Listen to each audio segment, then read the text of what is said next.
Récemment, nous avons encore changé de Premier ministre et celui-ci déteste le communautarisme gay. Ça l'exaspère.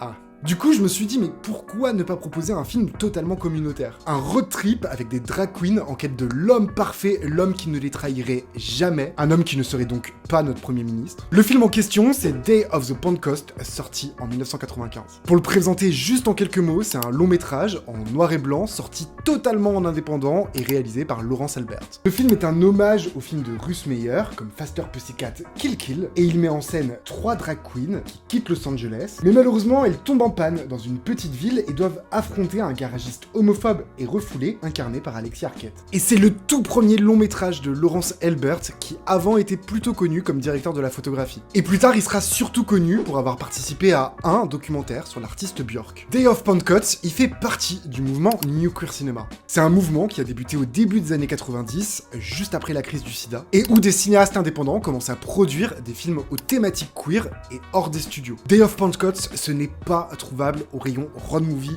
à la Fnac. Mais si tu cherches avec le nom du film et l'année de sortie sur une certaine plateforme rouge de vidéos, normalement tu devrais trouver, mais c'est pas moi qui te l'ai dit. Donc ouais, notre Premier ministre ne serait pas très fan de ce film. Mais ça tombe bien parce qu'on n'est pas très fan de lui non plus. Et avant de partir, est-ce que t'as pensé à t'abonner à mon compte Very Nasty Stories? Je parle de culture queer dans le cinéma d'exploitation. À très vite.